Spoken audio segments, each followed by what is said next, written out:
La cérémonie de lancement du projet a été placée sous le haut patronage de Dieudonné Sita, directeur des forêts, représentant de Madame la ministre de l'économie forestière, Rosalie Matondo.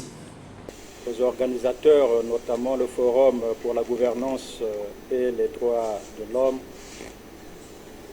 de nous avoir fait l'honneur de prendre part à ces assises, disais-je, d'une importance capitale pour la sous-région d'Afrique centrale en général et le Congo, notre pays en particulier,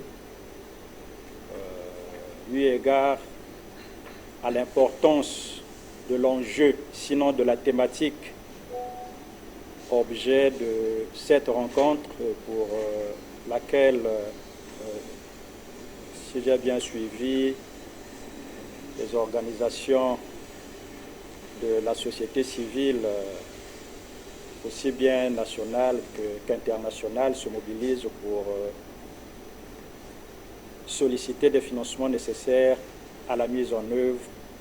Monsieur Meka, en tant qu'administrateur général de FGDH, vous étiez en atelier. Est-ce qu'on peut savoir ce qui a été au centre de votre atelier?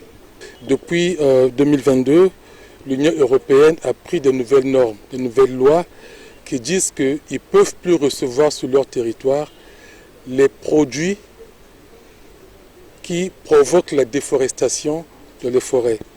Et le Congo est concerné par 3 produits: le cacao, l'huile de palme et le bois. Mais ces politiques sont très mal connues au niveau du Congo. Donc on a lancé aujourd'hui un projet qui permet de commencer par vulgariser cette nouvelle norme-là, afin que les gens la connaissent mieux, d'organiser des discussions pour mieux évaluer l'impact que cette norme-là peut avoir en République du Congo et de voir dans quelle mesure cette norme-là peut bénéficier au Congo et comment cette norme peut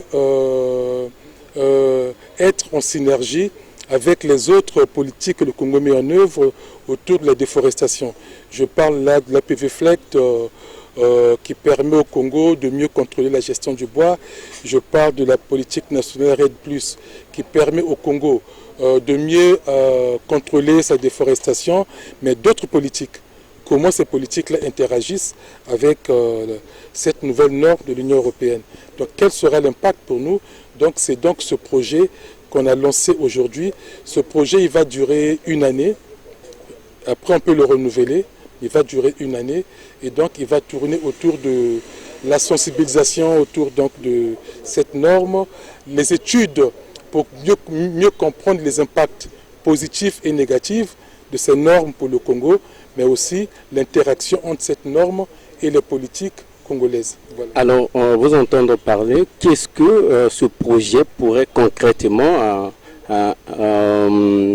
impacter, soit négativement ou positivement, sur les forces et faiblesses de l'économie congolaise? On ne peut pas encore dire aujourd'hui quels seront les impacts positifs et négatifs. Ce sont les études qui vont nous montrer ça. Mais aussi, il y aura des dialogues autour de cette norme-là. Le secteur public, secteur privé et société civile, avec les populations forestières, tout le monde va s'asseoir pour débattre autour de ces normes-là, pour mieux comprendre quelles sont les préoccupations de chacun et les attentes de chacun qu'il faut prendre en compte. Voilà. C'est déjà un projet certainement à long terme, mais est-ce que le Congo pourrait en tirer les bénéfices? Bien sûr, naturellement, bien sûr. Vous avez vu compter de la salle avec les administrations, les ministères sectoriels, et puis les bailleurs de fonds du Congo étaient là aussi, la Banque mondiale, beaucoup de chancelleries étaient là, donc voilà. Peut-être un appel aux autorités? Tout ce qu'on demande, c'est l'accompagnement pour que le projet aboutisse à son terme, parce qu'en tous les cas, c'est le Congo qui gagne. L'Union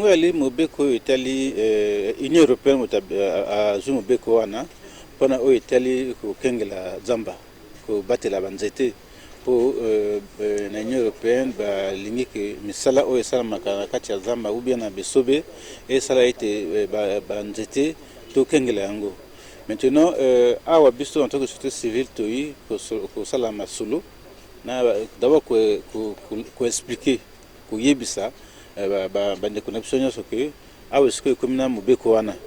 Donc Mobeko wana commune ya Union européenne ndenge nini biso en tant que société civile ko sala po te to mona soki Mobeko ngo ndenge ni ko salama ko salama na kati ya mboka. Est-ce que la population na biso, est-ce que l'État na Mobeko na biso na yango c'est ekukani. Donc to ko salama ba recherche pona tout le monde ndenge nini Mobeko wana ya Union européenne o etali ko kenga zamba na ekosalama na kati ya mboka na biso. Solliciter les financements nécessaires à la mise en œuvre participative. Pour l'Union européenne, stopper la déforestation et la dégradation des forêts qui permet au changement climatique. La perte de biodiversité est un enjeu crucial pour le devenir de l'humanité. Ce projet de règlement a pour objectif de s'assurer que les produits importés dans l'Union européenne et exportés depuis l'Union européenne n'ont engendré ni déforestation ni dégradation des forêts. A été présenté par la Commission européenne le 17 novembre 2021. Le Conseil et le Parlement européen sont par la suite parvenus à un accord relatif à ce projet. Alors, baptisé le règlement contre la déforestation et la dégradation des forêts, le 6 décembre 2022. Il a officiellement été publié au journal de l'Union européenne le 9 juin 2023 et est rentré en vigueur 20 jours après. Le règlement européen contre la déforestation et la dégradation des forêts, rentré en vigueur le 29 juin 2023, visait à réduire l'entrée et la sortie sur le marché européen des matières premières et des produits dérivés qui sont liés à la déforestation et la dégradation des forêts. Il couvre des produits, notamment le bois de sciage, les matériaux à base de bois, le papier et les meubles. Et s'applique également au caoutchouc, à l'huile de palme. La cérémonie de lancement du projet a été placée sous l'eau. Plus d'une vingtaine de personnes ont pris part à l'atelier de lancement de ce projet, organisé par le Forum pour la bonne gouvernance et les droits de l'homme, FGDH, en cycle, au Centre d'information des Nations Unies à Brazzaville, en partenariat avec Fairness Teaching, une ONG internationale basée en Belgique et en Grande-Bretagne, avec l'appui financier de la Fondation Montpellier. Cette activité visait l'acceptation et l'appropriation du projet par les parties prenantes nationales, y compris les autorités gouvernementales. Et ça renvoie à la nécessité en fait, de travailler ou d'orienter les autres partenaires. De ce qu'il veut et dans quel ordre du projet. Ainsi dit, je déclare clos les travaux de notre atelier et je vous remercie.